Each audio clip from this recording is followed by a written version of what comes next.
Here we are for another round of the 70s versus the 90s, and here we take a look at growing up in the hood when I put Michael Schultz's Cooley High against John Singleton's Boys in the Hood.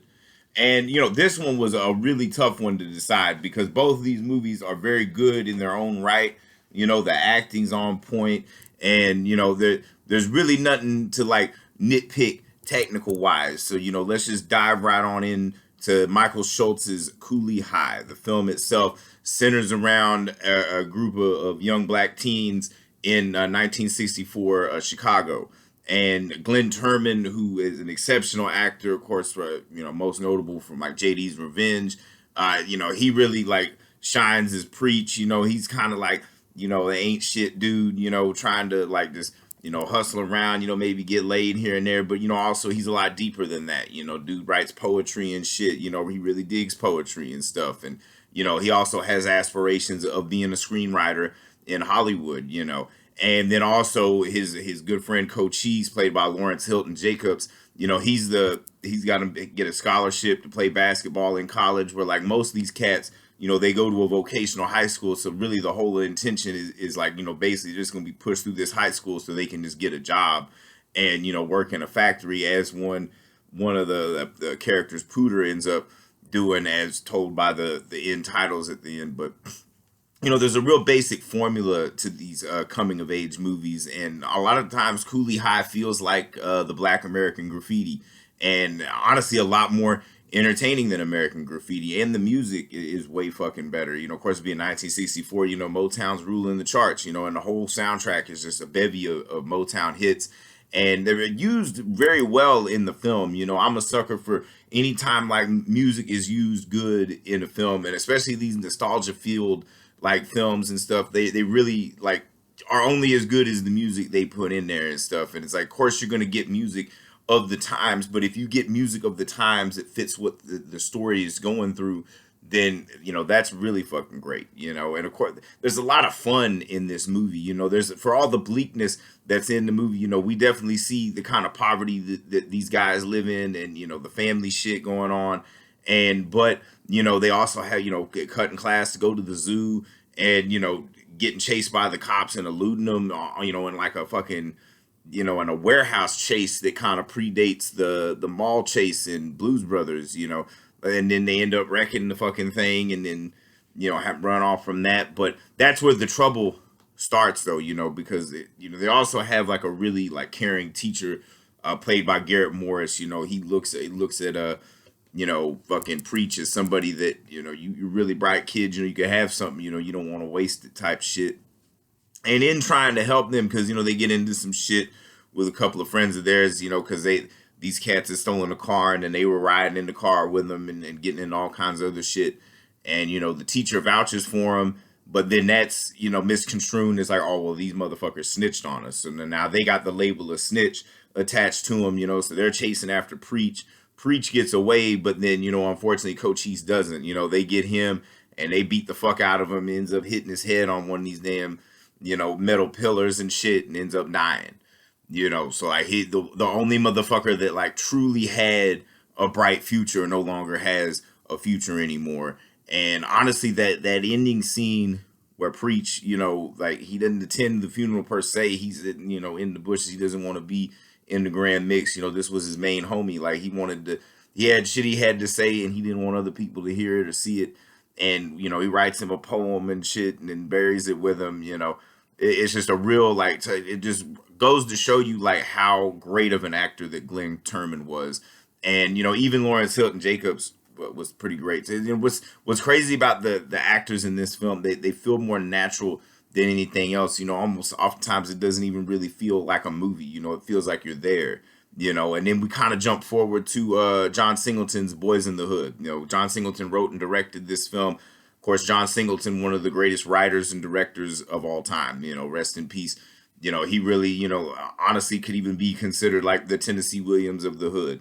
And, this being his debut film, he clearly had something he wanted to say with it, and he does say it, and he got a great cast of like, virtually unknowns at the time. Of course, Ice Cube, most known for his rap. This was the first film that he did as an actor. and also Morris Chestnut. This was his first film, and it might have been the first like major role for Cuba Gooding Jr. I don't. The only thing I know that he did before that, he's the kid in the chair and getting his hair cut and coming to America. But the film actually goes deeper as far as like examining these group of teens and stuff we've seen before they're teenagers. But of course this film takes place in South Central Los Angeles, and it starts in 1984. We see these characters a little younger, and then flash forward 7 years later, we see what the trajectory that these boys have gone under and stuff. Ice Cube character Doughboy in and out of prison, of course gets caught stealing as a young kid, and kind of just has that stamp on his back for the rest of his life. And Morris Chestnut, his character, big football phenom, but also doesn't know how to wear condoms, and so he ends up with a kid. And of course Cuba Gooding Jr. is probably the one with the brightest future. He may not have a football scholarship, but he's probably got the best chance of getting the fuck out of the hood. Mainly because his father, played by Lawrence Fishburne, really instills in him, pride, values, and all that fucking shit. It tries not to let him get caught up in all the bullshit that's surrounding him. The film itself does like perfectly capture like what it's like to grow up in an atmosphere like that, and to have to deal with that, especially as a young kid. Seeing a lot of shit that you probably shouldn't be seeing. Being and that's part of the reason why like the mom, played by Angela Bassett, sends him to live with his father in the beginning of the film. And and of course he's also trying to like get laid. It played Nia Long is the love interest in it. And the film itself, very well acted, very well written, a lot of layers. Kind of the same basic formula as like something like Cooley High. The only difference is it feels more like a PSA at times than it does a movie. And I'm not saying there's anything wrong with that. There shouldn't be, you shouldn't say what you need to say, but there's ways of doing it, because like Cooley High addresses a lot of the same themes that Boyz n the Hood does. And of course, like the Morris Chestnut character, he ends up dying because these motherfuckers, all it started was a little bit of shit talking, because somebody ran into somebody, and that's how quickly that happens. And I'm aware all this shit happens, but I don't really need Lawrence Fishburne to like keep hammering into the point to me. But I guess that's what rap music is for. But the point is, like, it's one of those things where it's like, is it a fun movie to watch? I mean, does it have to be a fun movie? I'm not saying that. But as far as like watchability goes, I would say Cooley High beats it by a mile, because like it's just fun. We see these, the whole thing of like, just trying to get laid, just trying to just enjoy life when, there ain't much to enjoy around it. Cooley High really like shows that. Boyz n the Hood, not so much. They show more of the harsh reality than anything else. And like I said, that's not necessarily a bad thing. I'm not saying they shouldn't do it, whatever the fuck. I'm just saying it don't make for a movie you want to keep watching over and over again. It's one of them, once you've seen it, it's kind of, I don't really need to see it again. Whereas like Cooley High, watch that shit over and over again. That's just a really fun time, kind of what a teen movie should be. But, like I said, there was a certain point with Boyz n the Hood that they were trying to make. And I feel like they make it, it's just, movies that just keep hammering in the point. There's ways of showing things without, having to talk them to death type thing. There's a look of devastation and shit. And which is something like with Cooley High, you kind of see more of a French New Wave approach. The style of filmmaking is very European, like the scene where the kids jump on the back of the bus to just ride it for free and shit. That's a lot of times it feels like the 400 blows, So the biggest point of this whole 70s versus 90s shit is what makes the better movie. And when I say the better movie, it's the kind of movie that you want to put on over and over again and just enjoy. And I would say that's Cooley High. So clearly this round has to go to Cooley High, and that leaves at 28-26. 70s are up by 2 again. So like the thing about the 70s, man, is like they dealt with a lot of harsh subjects, but they didn't really like hammer the point as hard. I think people had an ability to have more fun and deal with the misery as a point. But then again, you go through the 80s, and with this matchup, I said it was really hard to pick it. because it also has to do with changing times and different areas. You know, South Central LA may have been in the late 80s, early 90s, may have been more of a war zone than Chicago in the early to mid 60s. But each one had their dangers, and you know, as you see, the one that you know had the brightest future of going on to college, be a sports star and shit, ends up dead on some bullshit, you know. But it's honestly even more devastating in fucking Cooley High because it happens more organically, you know. And honestly, like I said, I know all this shit happens.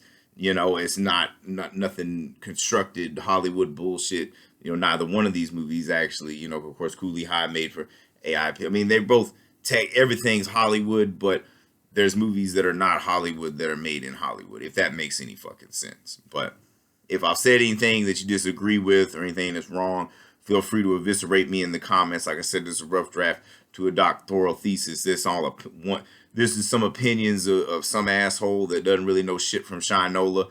But, you know, like I said, the 70s probably the greatest decade of all time, because without it, you know, there wouldn't be any, you wouldn't be able to express yourself the way that you would want to be able to, especially in the 90s and shit. But 70s also knew how to have fun. By the time the 90s roll around, you know, you had the 80s crammed down your throat, and you know, you had to educate motherfuckers that probably weren't even listening. And the thing about it is, John Singleton is probably a better director than Michael Schultz, but in this particular juncture, Michael Schultz made the better movie, because, like, you know, even when they're cutting class, you know, the movie's just fucking fun. There's not a lot of like memorable scenes in Boyz n the Hood. There's a lot of great performances. I don't think there's a bad performance in either one of these films, but I feel like Cooley High is a little more naturalistic in like the acting, whereas like you can tell this is a little bit on the melodramatic side when it comes to Boyz n the Hood. Like I said, kind of a PSA after school special kind of feel. But you know, hey, we all got to start somewhere, and you know, it was an explosive debut. But like I said, Cooley High wins this round. 70s are up by 2. It really heating up. The next main event will be North Dallas 40 versus Any Given Sunday. So stay tuned for that. You know, I'm excited. How about you?